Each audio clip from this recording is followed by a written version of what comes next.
The Film Crickets are intended for mature audiences. Any guests on the Film Crickets do not necessarily share the same opinions as the Film Crickets.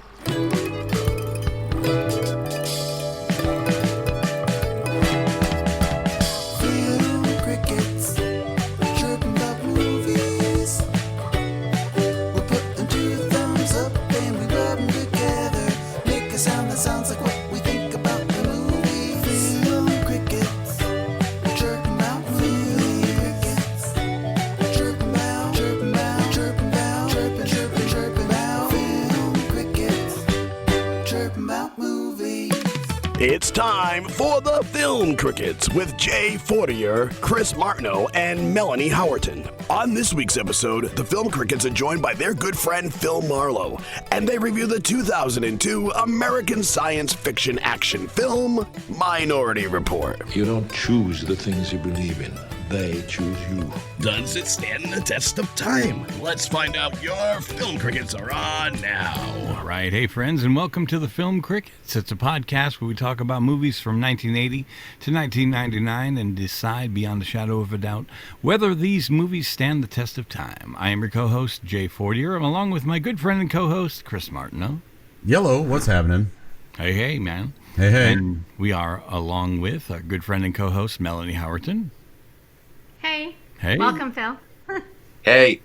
Yeah. And so, aside from all of the technical issues that we had prior to going on, I chose a film that was outside the parameters of 1980 to 1999. So I'm a real screw-up today. No, it's fine. No, we do it all the time. We've dipped our toe into like both sides of the spectrum. We like we've gone into the 70s, and we've gone into I think I don't know if we've actually done, maybe did 2000 on the dot. I don't know. Maybe. Yeah, you did. I forgot what movie that was. It was like exactly 2000. But either way, we could look at it this way. This movie is over 20 years old, so that works. You know what I mean? Like, True. So it's not like it's not like Avengers Endgame. Does it hold up? Yeah. Yeah. I don't know. The special effects are kind of dated at this point. Yeah. All that CGI, you know.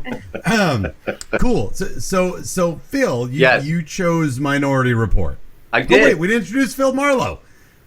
Jason, keep going. Introduce Phil. Welcome, Phil Marlowe, everybody. I feel like I've already jumped in, so. Hey, hold on. Phil, yay! All right. It's either applause or a crackling fire, folks. Yeah. In which case, we gotta get the hell out of here. Or a shit rainstorm. Just right. You know, like pummeling down on the window. It was the sound of me burning my Rode Podcaster. It's all right.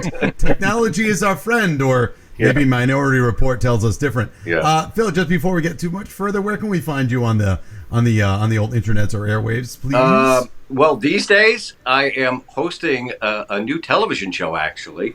I always used to say 40 years on radio, I had a face for radio, but all of a sudden I'm hosting a television show called Discover Rhode Island, which is on Channel 6, and I'm actually not using my old nom de plume of Phil Marlowe anymore. All right. Well, Phil Marlowe was my, made-up radio name because LoPiccolo is a mouthful. That's my real last name. So way back when, my mother came up with the name Phil Marlowe, and of course it had the allusion to Philip Marlowe, the detective, and Raymond Chandler. Mm-hmm. She took the Mar from Lamarca, which was her maiden name, and the Lo from LoPiccolo, and Phil Marlowe was born. So that's what I'm doing. So that's cool. So I did not know that. I've shed the radio name. All right, fantastic. But it's fun that we use it tonight. This will be the last time. This is the end.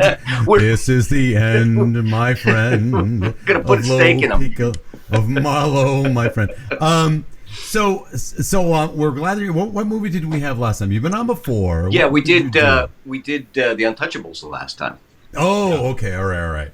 Man, that was a weird little stroll down memory lane. Yeah, because I remember liking that movie, and then we watched it. I'm like, wow, this is hysterically boring. Well, there were parts of it that were good, and the music was the part that really threw me for a loop. It was so hacky and goofy in parts. Yeah. I don't know why they chose to use that like weird disco whatever it was.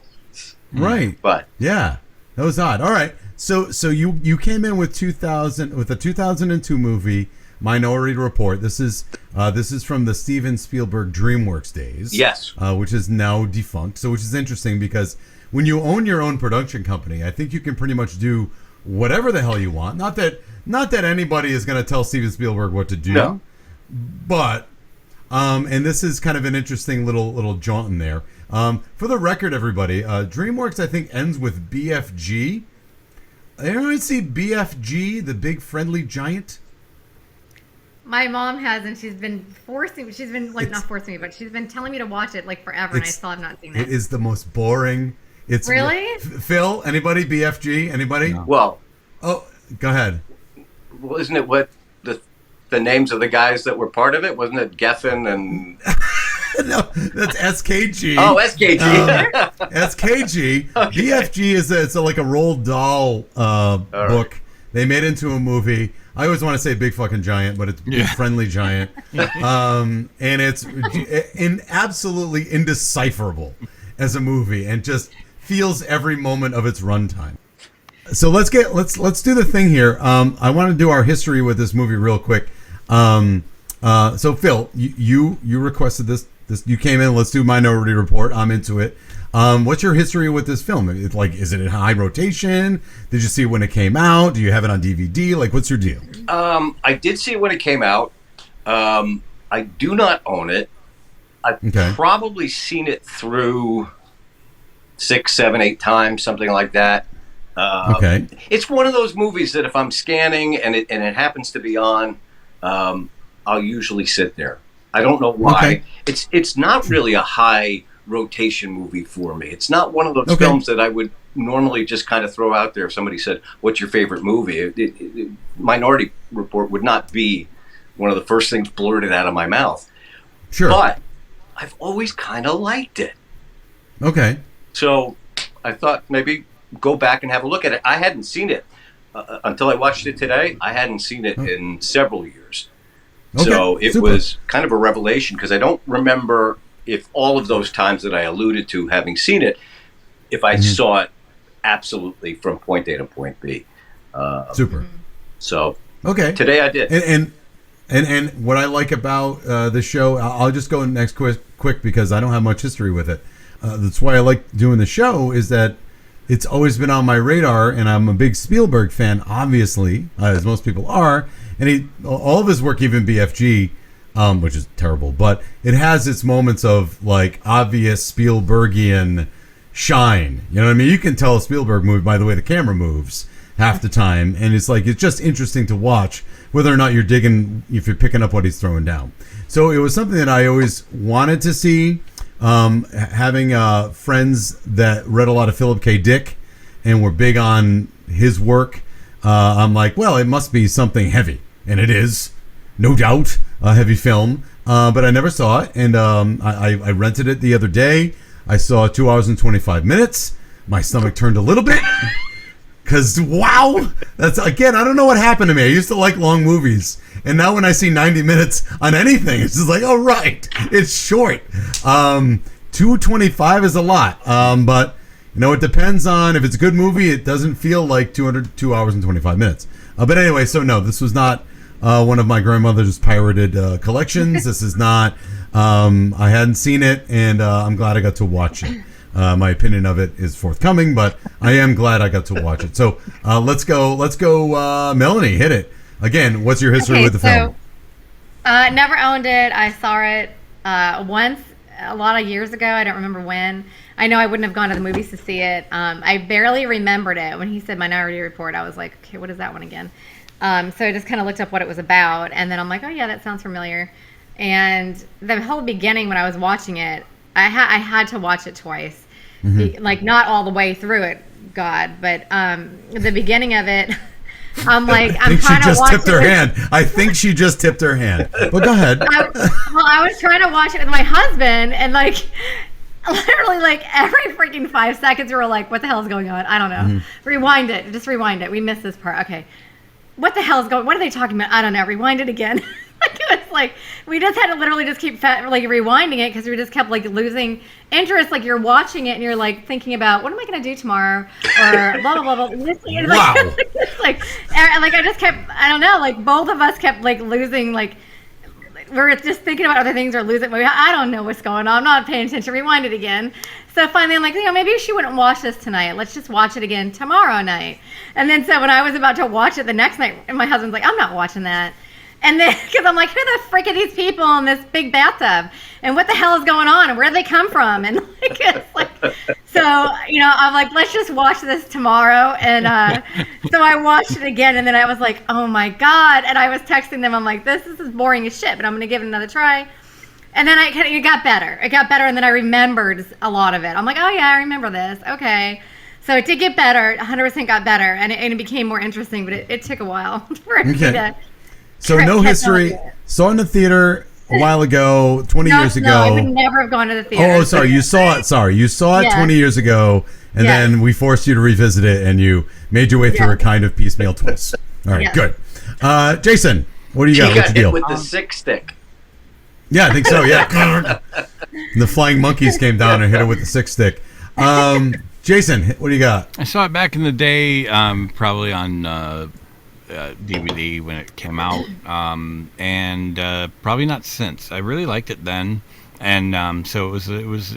I was excited to watch it, and it was fun. I liked it, and we'll get deeper into it. But yeah, that's pretty much. I saw it twice. Okay. Once then, once now.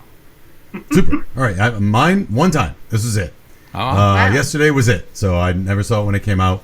2002. A lot of movies came out in 2002, so I don't know that I actually got there. So, all right. Well, let's get into the IMDb breakdown. Then I'm gonna start with an opening question.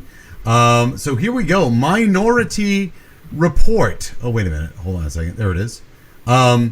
This is a movie. It came out in 2002. It is, as reported, 2 hours and 25 minutes long. It's rated PG-13.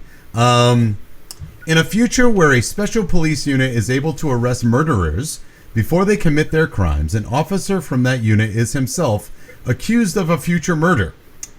Directed by Steven Spielberg, written by Scott Frank, John Cohen, and based on a novel or short story by Philip K. Dick, starring Tom Cruise. It pained me to rent this movie because I vowed not to give Tom Cruise any more of my money. I thought of you, and I knew you don't like I tried to find it. I thought about that too. I don't. It's the Scientology thing. I can't deal with it. Can't blame you. Anyway, yeah.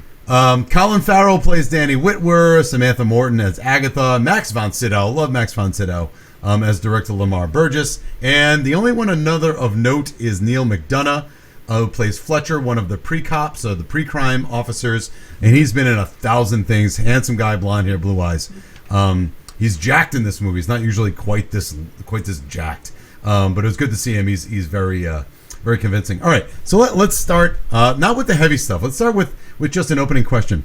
Guys, do you think that in the future everything is so goddamn bright?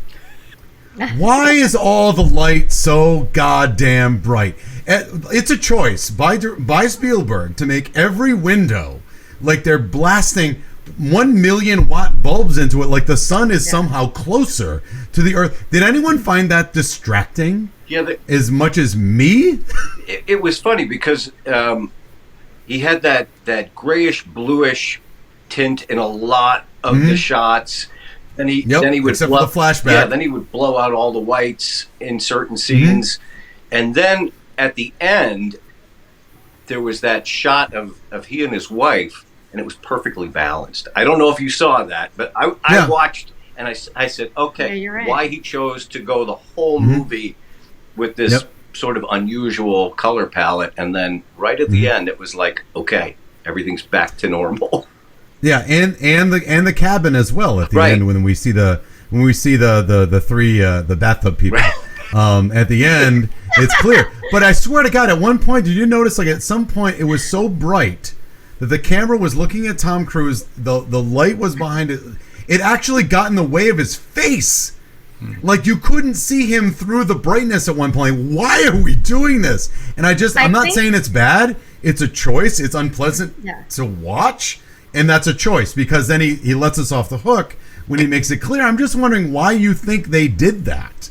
I mean, I know there's bigger ideas in the movie, but modern. What the fuck is happening? What? Go ahead, Melanie. They're trying to make it look super modern, super cold, and then of course you're going to get to the warm ending when it's like they're warm and you get plants in the background and you've got them just, you know, being all like in this cozy little house. It just I think they were trying to make it look cold and super bright and modern and not like, and you know, kind of shut down in a way as far as emotional until you get to the end and it's more like emotional and warm feeling and I don't know, more human. I don't know. I wonder if it was a decision on his part because this was another Philip K. Dick story like Blade Runner.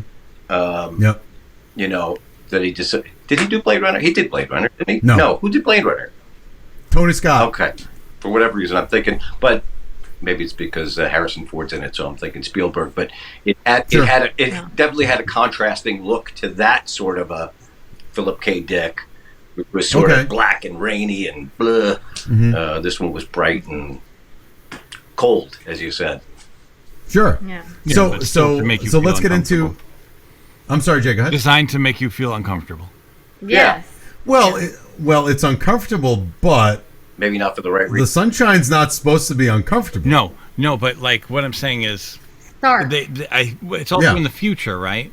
So maybe the overt brightness is like another like here's not your typical everyday day that you would have in the year 2002. Back then, you know what I'm saying? Like, so maybe it was just like another way of just giving you, instead of just making everything modern. Like when I say modern, I mean like crazy futuristic with the cars and whatever. Like maybe just the Earth also feels different. Like, you know, like, or maybe I don't know. Maybe you're just trying to go for that. I don't know. Right. Okay. So I just thought it's also curious too that sometimes it seemed like even the high end effects shots seemed to be shot through a grainy bar glass. The scene where he's caught in the car and he's like going that vertical thing and he's jumping from car to car. I wanted to bring up that point because I said to myself, give me a freaking break. Okay, if they ever redid this movie or made a part 2, special effects has got to get a little bit better than that. Okay. But special effects were good at this point, so he's trying to make it look grainy on purpose. I'm not sure why. I think it's because they were so bad. He had to make it look grainy to make it look more realistic. Maybe that's a choice. It could be a choice. That was just a bad part. I think, and can anyone agree with me? I'm not gonna. I wasn't annoyed by this movie, but the special effects were obviously 21 years old.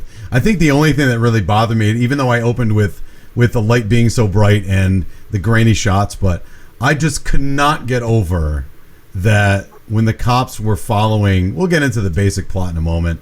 We can't go through all of it because it's more about like what it means. You know, what does pre-crime? What is the nature of free will? Kind of. What is the nature of predeterminism? Can you avoid the future? Kind of deal. But at some point, Tom Cruise is being pursued by the police force that he worked for, and the police force don't go around in cars. They go around in like Slave One type Boba Fett ships that fly around. But then once they go on land, they have jetpacks, and boy, did they look like the flying monkeys from Wizard of Oz, and I couldn't get over it, and it looked bad. You can't see it, but I wrote that down. That's exactly what I thought. Oh my god! It's terrible. It's laughable. Like, it made you chuckle. They're obviously on wires. You can't see the wires, but they're obviously on wires. And there's one point where he's fighting somebody, and he's going through somebody's apartment. And they're cooking, but they're fighting. And it's like, these people are on wires. Like, I get it. Like, how else you do it? Like, I don't want CGI. I don't want more CGI. Right. I'm not arguing for more CGI, but yeah, they look like flying monkeys. Yeah. And I just couldn't, like, it was hard to take the moment seriously. Phil, do you agree? Yeah, it was funny because I don't remember having had that particular view when I watched it maybe the last time. But boy, it did. It struck me in the face how much of an illusion it was to the Wizard of Oz. There were a lot of scenes in this that had tips of the hat to even some of his other films. I almost thought, okay, like, well, the scene in the pool when he went under, sort of felt like Jaws to me. Sure. Yep. There was another the music in the scene where when his eyes were being taken out. That music was straight out of Raiders. Oh, Phil, I'll tell you what. And I'm not mean to cut in, but I want to add to your point. There's the scene where he's fighting Colin Farrell at the beginning in the factory. Yep. And the staging of it and the fighting of it and the fact that all these kind of random things happen and the music behind it was straight out of Raiders. I mean, that was a Raiders of the Lost like fist fight and all like weird. You know how like in Spielberg movies, like when they're fighting, like weird shit just happens randomly. Right. And Indiana Jones kind of like, he's not good, he's just lucky, and he can kind of deal when a situation goes his way. He knows how to deal with it. And there was a lot of it. And that score is straight out of Raiders, almost whimsical. Yeah. Almost whimsical, which is bizarre. And I said that to my wife. She's like, yeah. She said, yeah, it is kind of, it's like whimsical. Like, I don't know. I mean, I enjoy it's entertaining, but it's straight out of Raiders. I agree. Anybody else? A good idea with the Jaws. Hadn't thought of that. Again, another situation. What is it with Steven Spielberg and his home life, man? Every movie's about a broken family. Oh, I know. I swear to God, yes. All of them. I mean, he had a weird home life, which if I didn't see The Fabelmans, but that's what The Fabelmans is about. But boy, somebody's divorced or estranged or what is happening? Maybe it's his therapy. Maybe I guess keep doing it. Like just like unbelievable. That's his thing. You know what I mean? Like, how do we know that his son really died, though? I mean, good question. That is horrifying when he would under just for a couple minutes and somebody takes his son. That is like every parent's worst nightmare. But I mean, I know when they were talking to that girl, Agatha's her name, right? Yeah. Yes. She was just kind of going over like things about the kid, but she never really went over that one part because those stupid people had to fly in. So maybe she would have gotten to that one part where like they were talking about what actually happened to him. So they automatically after that assumed that he was dead. You don't know he's dead. Well, yeah. My guess is yes. Well, I mean, regardless, that was she was naming Tom Cruise's character and his wife like being present at these events. So like, right? It sounds but it sounds to me more of a future, or just like what it could have been, like like something to make them happy, sort of like happy sad. Like I don't know. When she was saying that, I was hopeful, thinking they're gonna find him. And then they just forgot all about that part of it. Yeah, and you well, so we maybe we should back up. Unless they're talking about the future baby because she was pregnant at the end.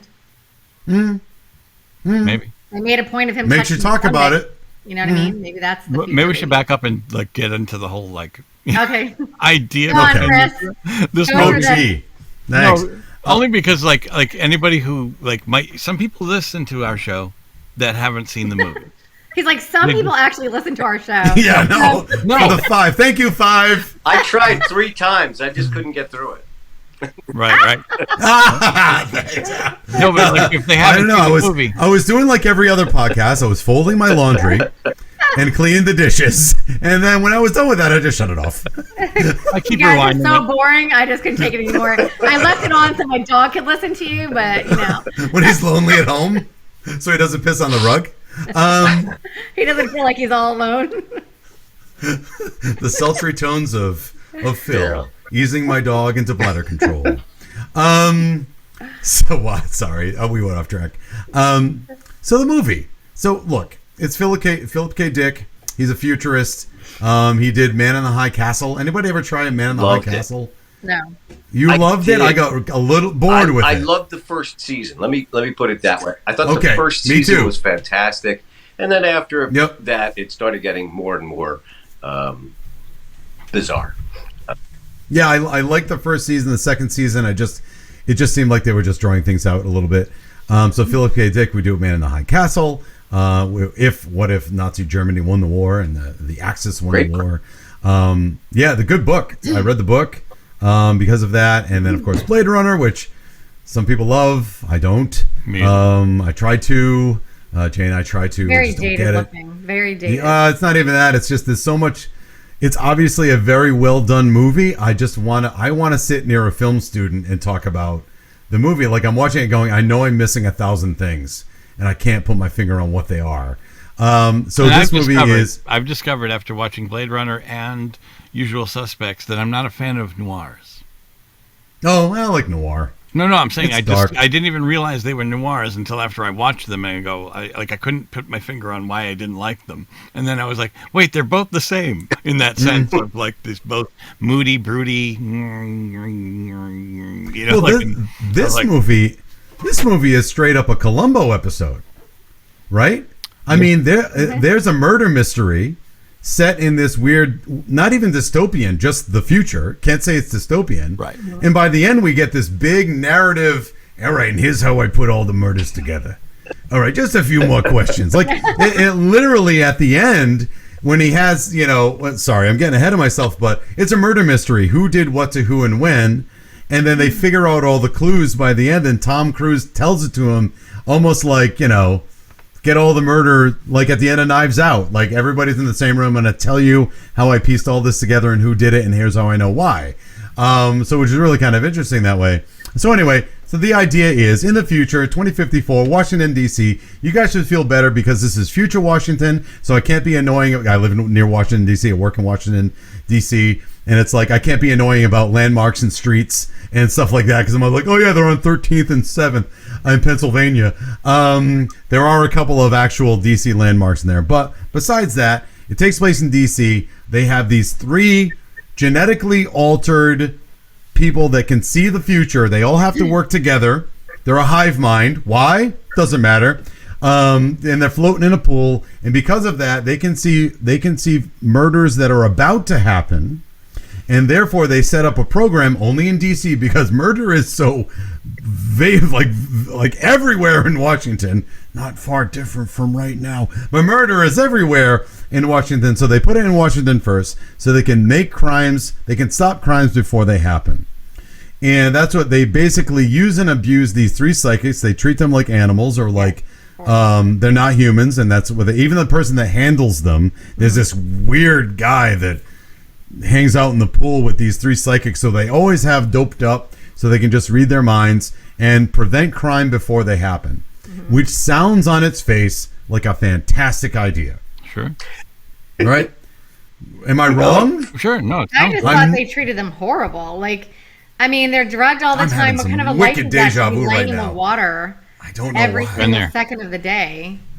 And then I know, but they're going through all the emotions when they're almost like they're being the ones that are being killed and things like that. A lot of the emotions that they're feeling. So they're just forced to live all these murders every single day of their life and just float in water and never have a life and never know what anything is. And they were like, oh, they don't even know that you're there. They don't even know that you exist. He takes her out of the water and she's, like a normal person. And that's the kind of life that she had. Like, that's horrible. Mm-hmm. Yeah, well, again, the treating them like cattle, like, Phil, I think you would agree, like, it would be a good life to just float around all day. Yeah. I wonder what her fingers look like, though. Oh my God, prunes. Yeah. Someone should come by and say, Alex Kintner, you're starting to prune. And I think that guy was creepy with her. Oh yes. Oh my God, like way too creepy. Like this, like he thinks that's his girlfriend. Also, it was like almost like pet-like too, though. Like, oh, you're back in the spot. I'm gonna lay you down, and you'll be drugged again. It's gonna be wonderful. but let's not. But not to dig into it, and I'll get some feedback. Like all of this on its face, and I think this is the idea of the movie, which kind of gets it gets bogged down in the other stuff. But the idea of the movie is, man, that sounds great, but then in practice, either it's not actually great or someone is going to take advantage of the system, right? And that's the point of the movie. Is like, wouldn't it be great if you could prevent crime from happening with these psychics that are always right? Sounds like a great idea. Or like I just said to Phil, doesn't it sound great if you just floated in a warm pool all day and somebody took care of you? But then you realize, oh wait, the person that's going to take care of me is probably a weirdo. You're also probably like, if that's your job. The whole pooping thing. Oh no! All right, they're like regular people. After she gets up, and they're like, "What's happening in there anyway?" Well, it did have a flush mechanism on it, I think. Yeah, It's true. Oh, that's Very right. It has some flush system there. By the way, stolen from the Matrix. It's the same flush mechanism in the Matrix. Just throwing it out there. Yeah, but they have full bodysuit clothes on, so what's Guys, happening think there? about this for a minute. I want you to picture yourself like just chilling in your lounge chair, like, in your living room, you're watching TV, enjoying life, and all of a sudden SWAT enters crashes through your windows and just grabs you and goes, "Hey, you're under the arrest for the future murder of Jim Bob something or other." Like, who? I don't even know that guy. Whoa. I don't even know what he's talking about. Next thing you know, you're being taken away and having this thing put on your head where you end up in some sort of Comatose state. yeah, like some dreamlike state, and you don't even know where you are anymore, or just whatever. But what I'm saying is, how wacky is that idea? You haven't done anything yet, and they come and get you and take you away. So as great as that sounds, it doesn't sound very great if you're the person they come and get. So, but then again, if murder is down, you get both sides. They're like, murder's down big time. Well, over, I forget if they said how many percent. A lot. Yeah. No, there's no murders. There have been no murders in DC in 6 years. Okay. I think eventually that would even just the thought of what those people were doing, I think that would work anyway, because people would be so freaking afraid to have any bad thoughts. I will not kill my boss. I will not kill my boss. No. You know what I mean? Nobody would have any bad thoughts because they'd be so afraid that something would happen to them. I think it would just scare them into not doing anything.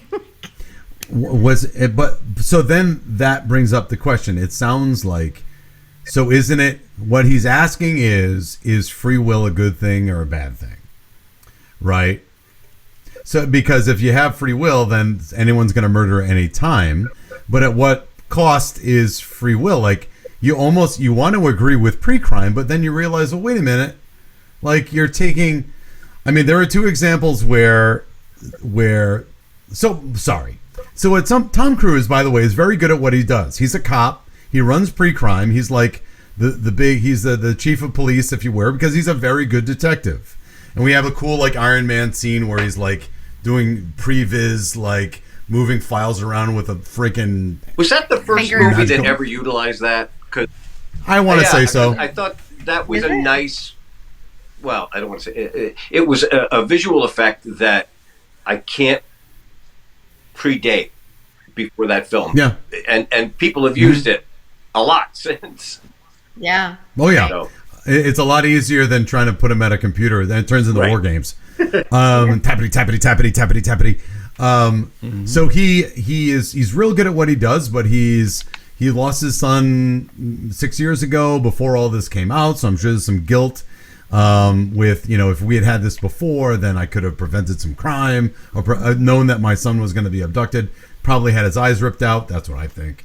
But whatever. So eventually one day he goes to the job and he realizes that these precogs tell people where the crimes are going to be. Precognitive people tell where the murders are going to be, and then the police, they don't tell them exactly everything, but then the police have to piece things together. So even though you have psychics that can 100% predict what's going to happen, you still have people interpreting data, which makes it wrong. You have to have somebody actually do it. You know what I mean? Yeah. So it's already built in that there is human error in this thing. If humans are involved, forget about being a psychic. If humans are involved, errors can be made. Right? Yeah. Agree, disagree, right? Yeah. Or errors can be made either on accident or errors can be made on purpose if you are trying to get around the system. So no matter how much you try to make things calm, chaos will ensue eventually because someone is going to try to take advantage of the system, to take a perfectly good idea and make it terrible. And I will throw this to you guys. Facebook, TikTok, Twitter, all the social media, all of that is a great idea. It's great until the wrong people use it for the wrong reasons. So technology is good if no one used it. That's my thesis. Anybody? I'm talking to you through Zoom. What am I going to say? We're on a podcast, for Christ's sakes. Anybody can listen. But the fact of the matter is, it's all good ideas until people realize what you can do with it. And so what are we saying about people? Eventually, it's going to be used for the wrong reasons. Yeah. Agree, disagree, where you at? No, agree. Yeah. Okay. Yeah. And maybe that was the larger issue. But you're right in a lot of ways. It took a long time to get there. Right. That's where, again, Phil, this is 20 years ago. And Philip K. Dick, I don't know that he had this stuff in it. And obviously wasn't thinking about social media at the time, but certainly thinking about, well, what about the future? At what point will we give up who we are for ease? For instance, who wouldn't want to walk into McDonald's, have their retinas scanned, and have the food ready for you right there? That was another thing. The blatant commercialism. Lexus got a lot of nice plugs in there. Aquafina, Guinness Stout. I know. I was like, it's good to know that Gap and Ben & Jerry's are still in the future. Yeah, I know. Guys, how great is the fact that was one thing that did make me laugh. Yeah. 2054, but isn't it? Right? Sorry, Jay. What? 2054. 2054. Yeah. It was when How great was Inner Circle still getting work? They were the band that sang the theme song from Cops. Like it was still the same exact theme song. Yeah. Bad boys, Yeah, bad that's boys. right. Yeah. I was like, dude, it's still Inner Circle. And that's also saying that crime is so heavy that Cops is never going away. Like 54 years from Think now. about the royalty checks. Yeah, no doubt. Oh my God, for 50 more I years, love that they were like 70 years, 80, about 55 years. I thought it was funny when they were talking about eyeballs. Like, it's like not a big deal. Oh yeah, you can exchange them out on the street for a few $1,000s. No big deal. Good God. And then his eyeballs roll down the hallway later on. Yeah.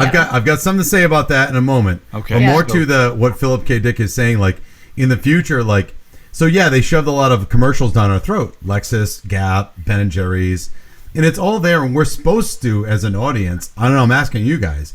You're supposed to look at it and go, ugh. All these commercials in this movie, but aren't they really? Now, granted, they're putting up money for the movie. I mean, they're not going to do it for free, or they're going to pay money to be in the movie. But also, they're saying the movie is saying at some point in the future, you're going to be bombarded with advertisements of things that you like, which was very prevalent in Blade Runner. And every scene out, with the big Chinese or Asian. Billboards and it looked like Times Square everywhere. Right. So every futurist thinks that all we care about is buying stuff, and I don't know how wrong they are. Yeah. And the other part is, again, this is 2002, when now if you go on Google, again, I don't care. Google can track the hell out of me. I am boring. They're going to see that I go to work. They're going to say I buy pizza every Friday. They're going to say I buy $9 in alcohol from the same store every Friday. It's always the same fucking things because I'm too cheap to buy a lot of stuff, and you know what I mean? But it's like I don't care. But the fact of the matter is, like, in 2002, they're saying eventually people are going to know what you buy, and they're going to suggest things to you 24 hours a day, which is exactly what's happening now. Yes. Your feed is being told, the algorithms, what you look at, are being told what you should buy. And I know everybody here, I'm not a conspiracy theorist at all, but I know we've all had the experience where you've been talking to your significant other, and next thing you know, you look on Google, I'm like, I was just talking about this. Yes. Again, I don't care. Yeah. Track me. I don't give a shit. Yeah. What do I got to hide? I'm just saying, like, now it's there. Yeah. Which is, right? Yeah, it's weird. It's a little odd. So maybe it's more prescient, right? Maybe that's the point of this movie. So anyway, in the future, I'm not sure if you're aware of it. I know you're waiting for this day when you, as people, are tired of your eye color and you want to have it switched out by someone of, say, less than desirable cleanliness and adherence to any medical laws. Bunch of moldy sandwiches. You once put him away. That was gross. Yeah. Yes, it was. And you once arrested him and put him away. Then now he's going to go work on you. I don't know that actor's name, but he is always that Peter character. Stormare. Yes. Nope, he's in Stormare. Fargo. Oh my God, he was in Fargo. Yeah, Fargo. Yep. Yeah. He was in Eat Prison him Break. Mr. Pancake's house. Yeah. So I guess, and this is one of the, besides the flying monkeys, the biggest problem I have with this movie. And guys, everybody here like sci-fi? Yeah. Everybody likes sci-fi. Yeah. You like sci-fi? Okay. You like horror movies? You like all that stuff? You know, all the things that are fantastic. And we're all willing to suspend the window of disbelief. I'm okay with precognitive hive mind people floating in a pool, robbing me of my free will, either by design or by accident or by conspiracy. Like, I'm cool with that. And I'm okay with people scanning my retinas so they know exactly where I am, which is why people are getting their eyeballs switched out, because it's a way to go under the radar. But listen, right? the whole eyeball and fingerprint thing that they did in this movie was so futuristic, but they're doing it now. Right. You can, that's what they're doing now. It's like this was the first movie to show that. There was also, just a quick diversion, there was also a Black Mirror episode. I don't know if you guys watched Black Mirror, but I didn't, but I heard about it. I think it was the first episode, actually, in the series, where they had a very similar thing with the eyes, where you could authorities could come to you and say, rewind your past by 30 minutes. Oh my God. And they could look at what you've seen over the last 30 minutes. That's God. Similar and sort of a nod to this film in some respect. Right. Again, if you got nothing to hide, what's the problem? I don't know. That's just me. Anyway, so look, I'm willing to suspend the window of disbelief on all that. And I'm willing to even say, like, okay, maybe in the future you have figured out a way to switch out somebody's eyeballs so that you can actually connect an optic nerve to your brain. Probably not, but whatever.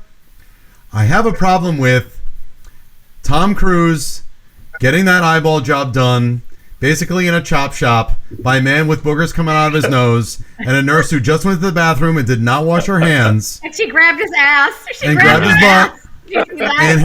And him going into this surgery, drinking biohazard water, which he drank. Yeah. He ate the moldy sandwich, but then spit it out. He drank the moldy milk, spit it out, but then took the ice from the biohazard cooler, put it in a tub so that he could not be heat censored. His eyeballs have just been removed. New eyeballs have been put in. He's got bandages over them. He's submerged in this awful place and not immediately go into septic shock. How do you not get an infection? Yeah. I'm sorry. I'm sorry. I'm sorry. No way. No. I know I'm being picky and choosy about my shit that I want to suspend the window of disbelief on, but you immediately get an infection. I'm sorry. Forget it. Like the ropes on his arms. This one goes to the bathroom. This one goes to the refrigerator. Or where right. Mm-hmm. And in classic, like, and again, I know what he's trying to do. Spielberg is trying to set up a situation that seems impossible that our hero has to get out of. But in classic, like, Austin Powers form, here, we're going to set you up and then we're all going to leave. Like, what? Like, we're not going to watch you. It's going to, you just sit here with your thoughts tied to this bed with a bandage. Don't scratch your eyes. And we're all just going to leave for a little while. Like, come on. I don't know. That's just me. Again, cool scene. Was it a cool scene, guys? Well, I mean, just name the person that would like to go and get their eyes like taken out. Especially, I don't think he even got put under. Right? He got a shot. He was drugged. No, I meant mentally put under, like where he could, like. No, they drugged him. Remember, he was getting all like nobody could see them. He could see them. He could hear them. Like what I'm saying is, I don't want a memory of blades or tools going towards my eyes to remove them. Like I don't want to remember that. Well, literally, my mom got cataract surgery where they are like basically removing, like putting a lens in there and all that. They do it completely wide awake. My mother. No, I get it. I would have a heart attack. I would be like, no, you're gonna knock me out because I can't do this. I couldn't even have somebody coming at me to my eyeball, like Jennifer Aniston from Friends when they had to put eye drops in her eye. I can't do that. You cannot come at my eyeball. I'm just saying, like, to know it's being removed though. Like, I think that would be so traumatic. Oh, that's horrible. Yeah.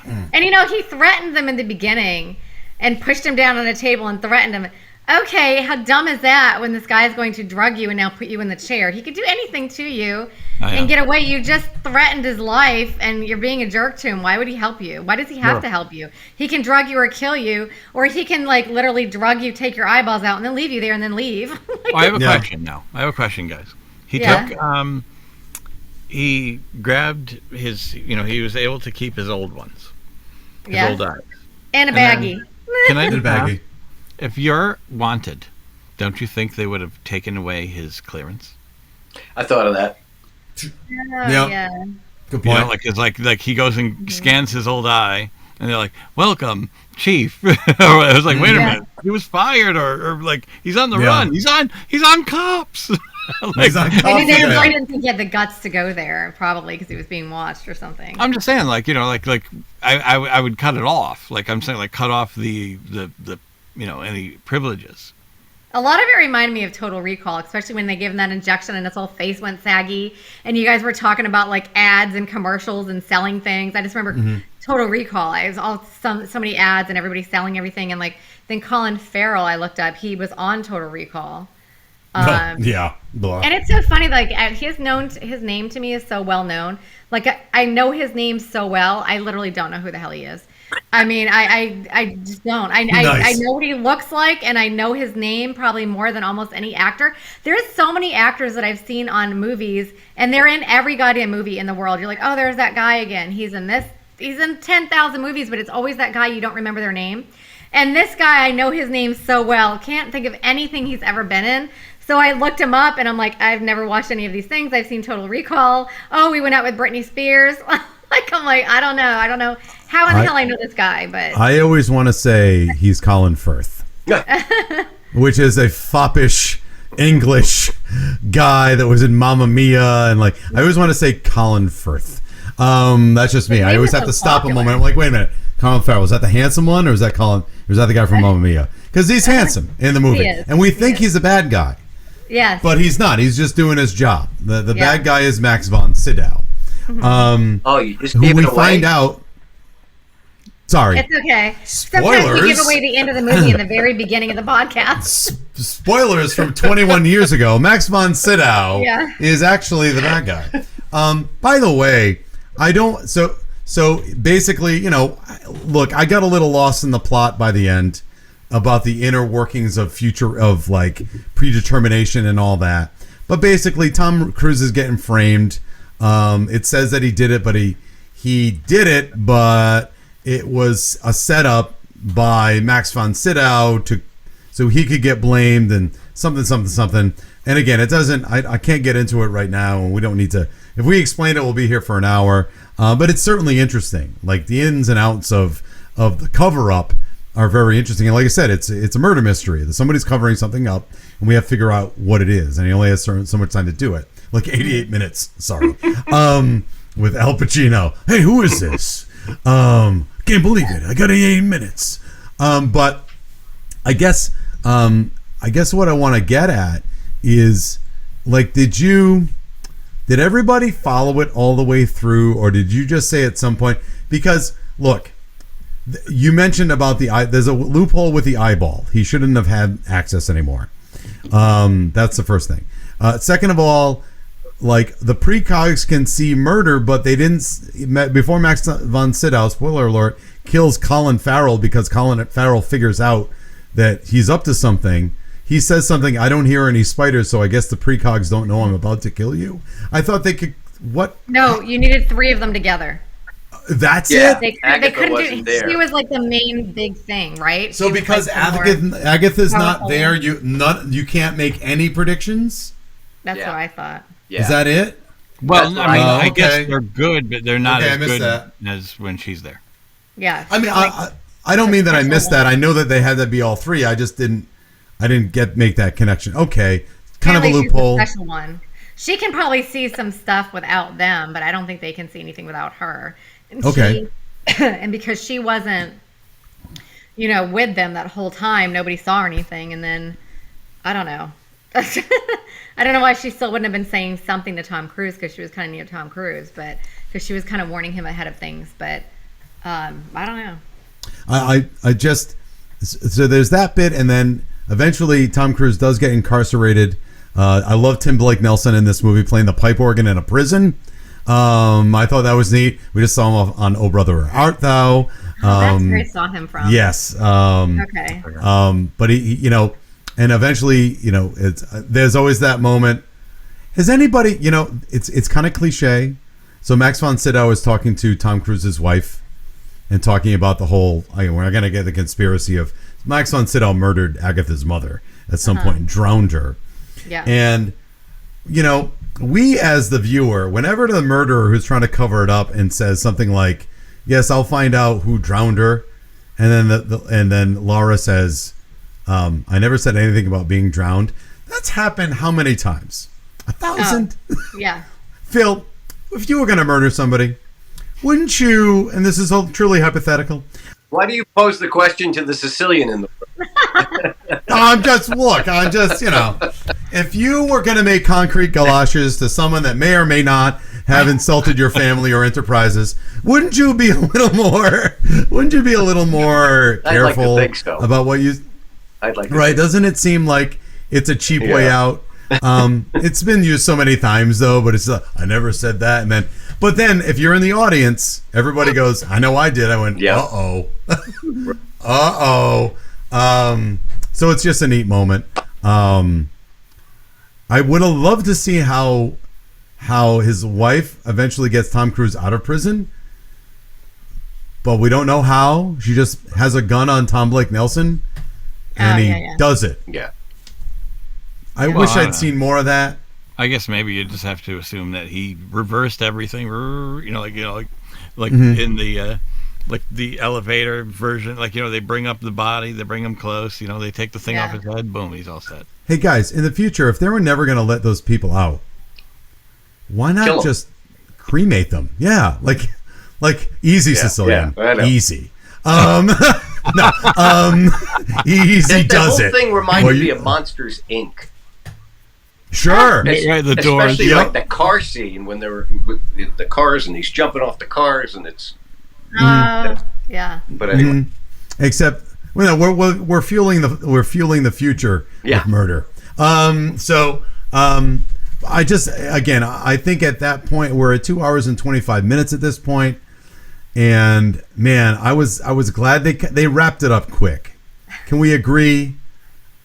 They kind of wrapped it up kind of quick. Yeah, they did. Once you found out who it was done super fast. Yep. Yeah, everything else was done slower, so you would assume that was also going to be the same. They kind of were all right, and here's this, and here's that, boom. I think it's just, again, did anybody see the need for I know why we went to the sex club or the weird fantasy club. Yeah, fantasy. It's whatever you want. Yeah, but it just seemed to me that was padding. How sad for that poor guy that has a fantasy of people going, your idea is phenomenal. I love it. You're the man. You're the best. You're the best. That's awful. I feel so bad. No, you're the best. No. Wow. Yeah, that was the good stuff. That's going to suck. So funny. I don't know. So I think, I don't know.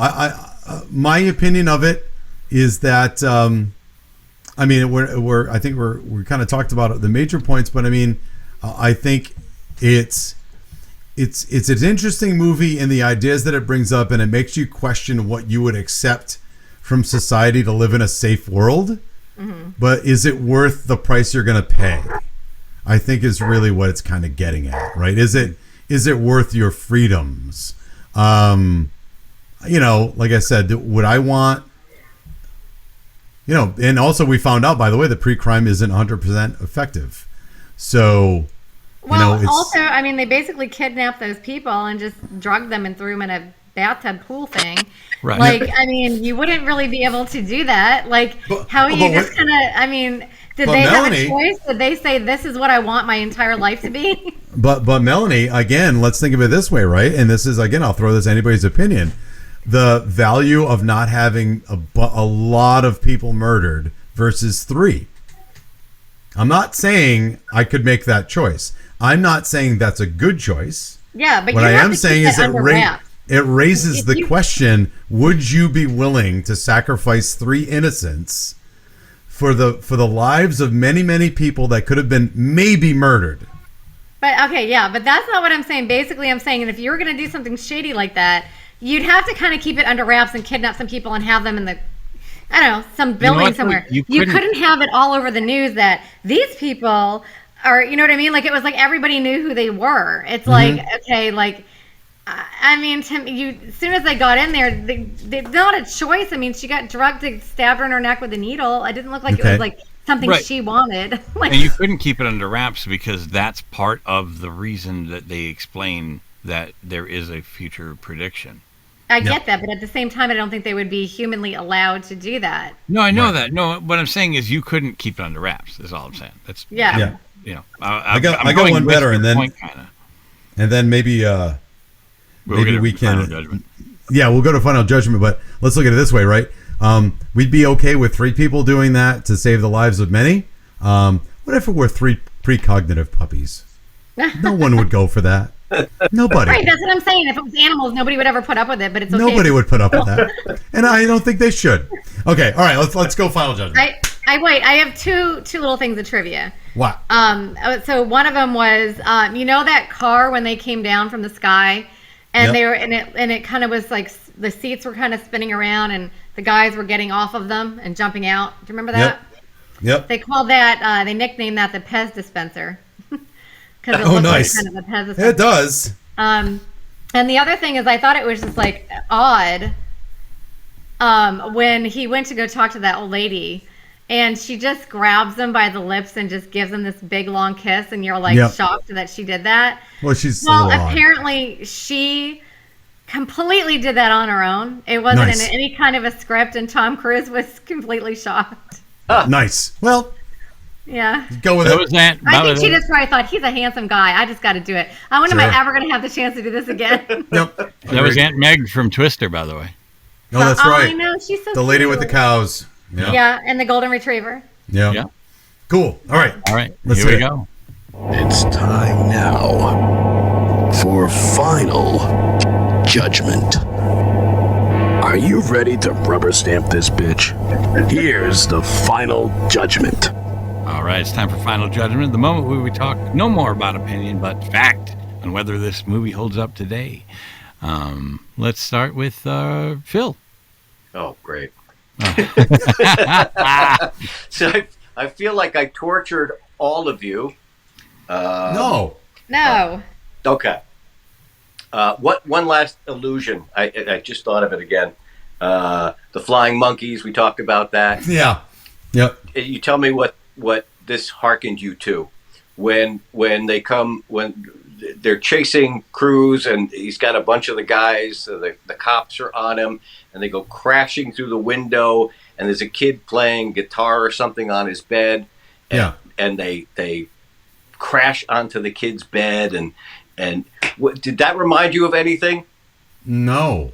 What is that? You tell me. The scene from Young Frankenstein. Oh, yeah.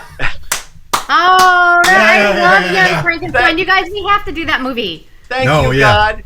Yep. Yes. Oh, yeah, and then the lady flies through the window. Yeah. Thank you, God. I mentioned that before I was on the show. I kept asking. I kept asking Jay. I'm like, you guys got to do Young Frankenstein. That's so funny. We should do that. We can't because it's from the 70s. Oh, Who gives a shit? there you go. Forget it. So, all right. I'm just joking. We just did a 2002 movie. So now, having listened to all of your opinions, I kind of feel a little embarrassed, but I still like this movie. No. Phil, we rag on everything we love. We love the movie. And we'll go, hey, how stupid was this moment? Hey, I liked the movie Clue, and they tore the hell out of it, so it's okay. It's a bad movie. And she wasn't even here to defend it. It was long.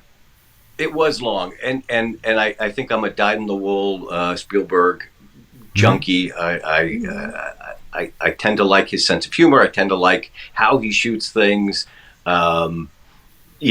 There were definitely some elements to it. The sound, not the sound effects, but the special effects were pretty hokey in hindsight, 20 odd years on.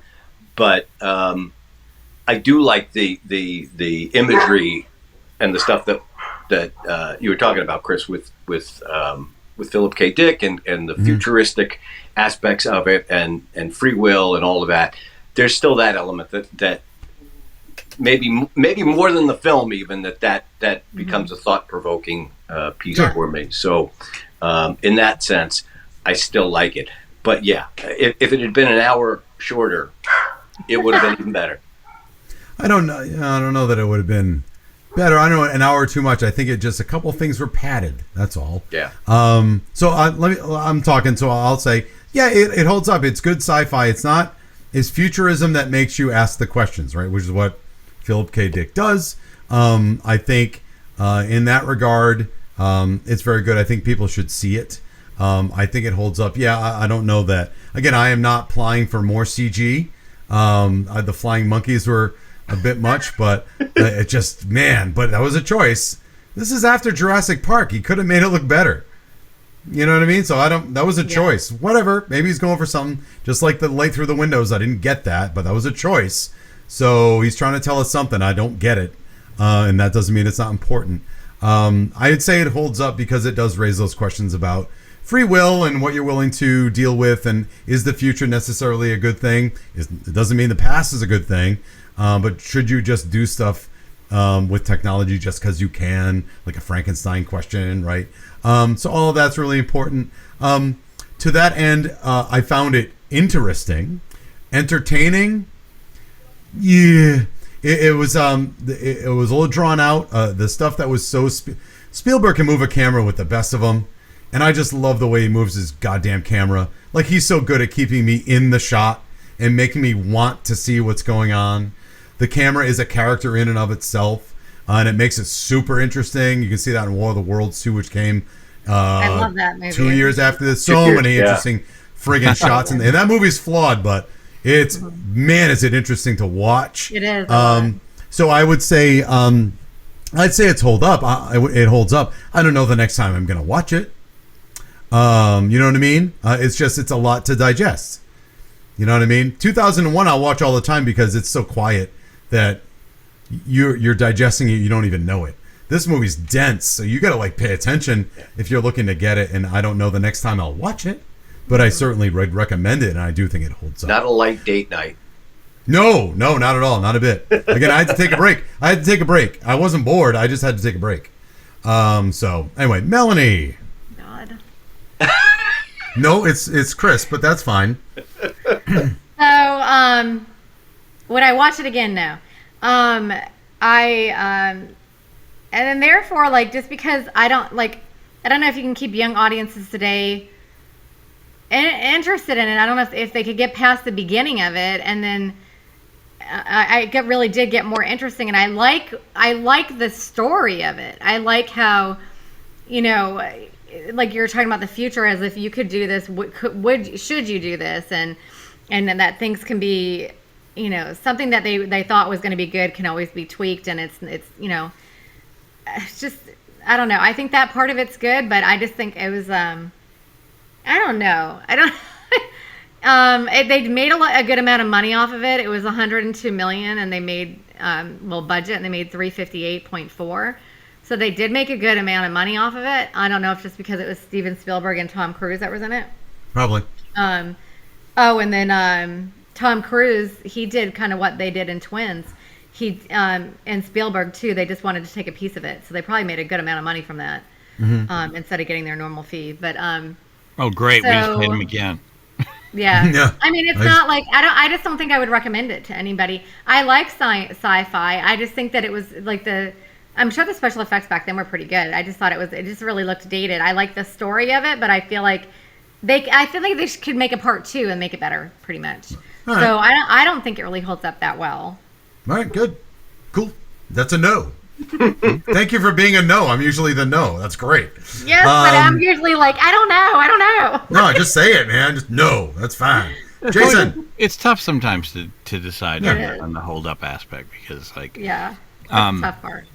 Well, I because it's a balance between you like it, and then whether it holds up or not sometimes gets lost in the shuffle for that. And I get it because I feel the same way a lot. Like it's always it's hard for me too because I I mean, I guess it does in some ways of the fact that, like, I dug it both times. I dug it then. I dug it now. It does not go down like an ice cream sundae like you talked about Bill and Ted. It's not a light fare. So it's. I mean, like you can't go, hey man, I'm going to kick back and relax and watch Minority Report, especially that moment where he relives the moment where his son gets taken. Wow, I know. That was so like sad. there's a lot of like darkness and it's hard to deal with, but it's. The initial question is really, really interesting, and I'm talking about the initial question of the film, like, what if you could prevent the murders, and what if the future could happen, where, like that, where they just come and get them. So I think the right people will find that this is interesting. It's going to be for the right audience. It's not going to be for everyone. I don't think. Like it's, you know what I mean, like. You could sit there and say, like, a lot of other movies that Spielberg would do. Like E.T. is pretty much for everybody. Oh, yeah. Right. Yeah. I think that goes without saying. This obviously, like, it's a niche. So holds up for the target audience. How's that? Sure. I feel like it was too Total Recall-ish to me. And it's funny because I was thinking that the whole time I was watching it and didn't even realize that it had any kind of connection with it, but it does. But I didn't realize that. It just kind of felt like Total Recall. It felt like a better Total Recall. And just the way everything moved and everything was just kind of reminded me of it a lot. I think if they made a part 2, I'm sure I would watch it, and I think it'd be a lot better just because it would be a lot more updated and maybe not, the CGI might not looking so crazy, and maybe, I don't know, the storyline might have been a little bit better to kind of follow, a little bit easier to follow. I'd have to revisit it, but I did not like Total Recall when I saw it back in 1990. No, it was. No. This was a lot better Schwarzenegger? than that. We're talking I didn't like it. Schwarzenegger. Yeah, I didn't like it. I love Schwarzenegger. Yeah, there were 2, weren't there? Yeah, Wasn't there another Colin one? Farrell's in the Was there one? remake, and thanks. I just remember Oh, not I liking it. remember. I just remember going, what the hell is this? That's a great And- movie. Total and Recall. being That funny. wasn't Philip K. Dick, was it? Oh yeah, it was. It was. Think so. Okay. Think so. See, It just I reminded knew me why. of it for some No, reason. I like this one, but like I didn't Total like Recall with Schwarzenegger is a comedy. Yeah. It's straight up comedy. It's dark comedy. All Much right. like same reason people don't get Starship Troopers. Like Yeah. it's dark comedy. Mm-hmm. It's hidden in there, but it's there. Come on, we got to get the miles. Let's go. Get Quattro. Come on. All right, that's it. We got to wrap this up. Absolutely. Sorry.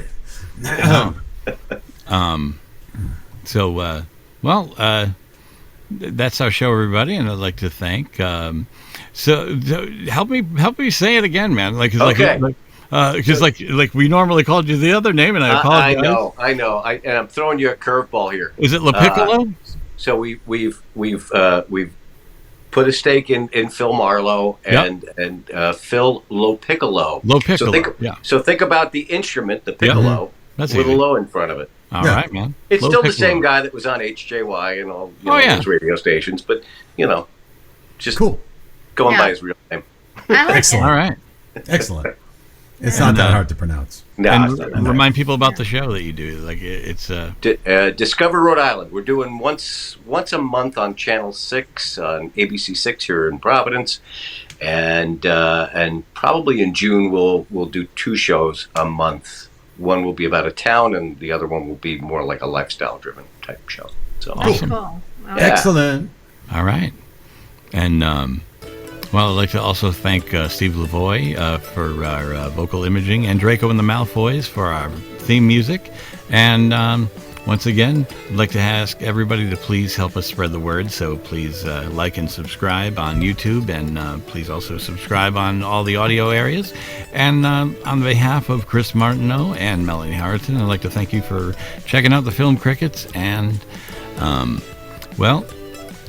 movies may not age like fine wine, but we drink it anyway. Bye.